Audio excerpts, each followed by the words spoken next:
Hello, everybody. I hope I have live here, but here it is on question period.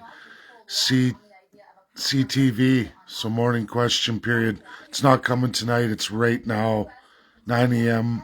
this morning, and they're running it all.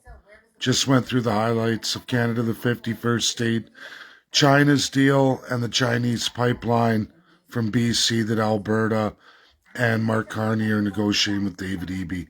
Can't make it up. Tune in, everybody. People are calling me a liar, but it's all over the news.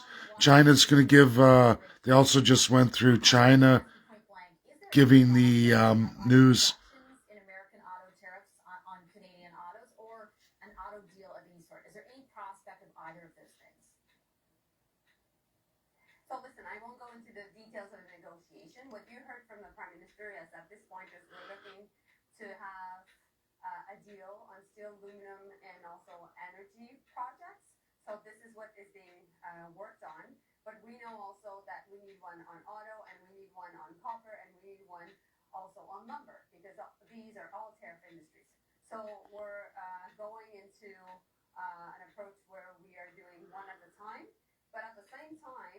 CTV question period, and they're going to be running the Chinese ambassador, his offer for all Canadian farmers, the pipeline to China, and CTV's being honest now. They're telling everybody everything. This is not live today. This has all been negotiated yesterday.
Because it's a lie, everybody.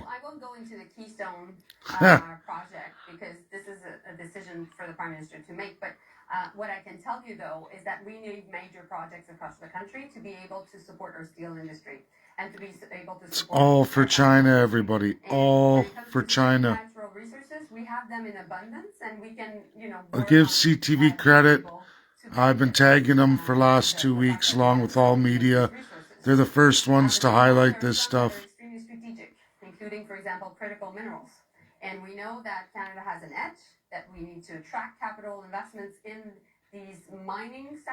Which we have none. It's all you taxpayers in every province and at the federal level. Zero foreign investment. China isn't even investing. We're investing in China.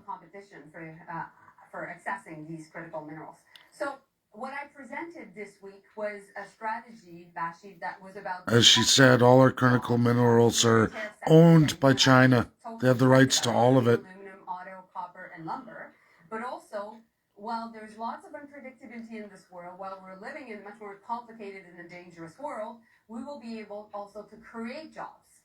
And also we'll be able, and that's the third pillar of the strategy, to attract talent and attract investments. And how will we create jobs for our viewers at home right now that are asking themselves, how can we do so? By merging with China. There are a lot of things we can't control, particularly geopolitics, but there are things we can control, and we can invest in defense. That's what we're doing. We'll have a defense industrial strategy to create jobs in the manufacturing sector for construction people, welders, for researchers, for right. architects. So lots of people, thousands of jobs through these defense investments. Will invest in all Chinese get to come here under China FIPA and run those plants. Of projects, including the LNG second phase in BC. LNG all for China. And I'm going to do Darlington Modular Reactor. That's part 5. I'm going to tell you what it means, what it's for. But you and your cabinet colleagues, the Prime Minister, have often, particularly let's take the example of defense procurement, talked about spending 75 cents on the dollar right now in the United States. And I guess my question is, it feels as though there's two different messages going on. We might invest more, we might become more interdependent on defense and security and energy with the United States, but also we're supposed to make ourselves whole through this other policies, other suite of policies that we're going to pursue. How can those two things be true at once? Exactly. You can't tell USA one thing and invest in China the other way. We will be this much diversified, or we will have built up this much additional defense industrial capacity. Because right now you're making a lot of promises without a lot of specifics. Well, we've made very specific that we would be increasing 2% of our GDP in defense by the end of this year, and that's $9 billion more. We all need that, because if one day Canada is not is basically facing many threats, we need to be able to defend ourselves. So USA being the threat. And that's where you'll see a lot of investments being done, and we are over-dependent on the US. We know that. See that? So we take stock of that, and we will make sure to do the right investments. But all China investments, China military investments too. We won't have the same relationship with US. We will diversify our markets, but at the same time, we're still the neighbor to China. And that will be a reality, that we will continue to do trade with US. That's just the reality of being neighbors, and you won't be trading with USA if you're strengthening China. Just explained, right? And the content of, for example, the policy that you announced. When will Canadians, and I acknowledge, you're 6 months in, but you're making very distinct promises about a time of crisis, which is the way that your government and the Prime Minister have characterized the moment that we're in. Mm-hmm. When will Canadians begin to see the benefits? Because right now we've got GDP data out of the second quarter that shows our economy versus other countries in the G7 is contracting at the fastest pace. You've got exports to other places in the world outside of the U.S. for a third month in a row declining. Growth in wages has slowed to the worst rate since 2016 outside of 2020 and COVID. So my question against the backdrop of all those variables... It's a long-term worse than COVID situation, everybody. ...benefits of what you're pitching.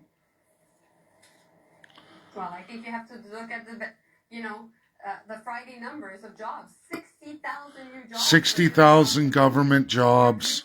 Wages by 3.3% over for government. For government. So things are not perfect. While the primary sector contracts at an exponential rate, they're hiring more government than ever. That's not a solution. That's extreme socialism. These headwinds in a strong position, and the September numbers are extremely good news for government workers. Well, there is bumps, and while we're flying this plane, we're holding strong, and we're going ahead. The unemployment rate, though, is still 7.1%. 7.1%. No real jobs. Far more jobs added last month than anticipated, but that's still a very high unemployment rate. The youth unemployment rate is at a decades level high.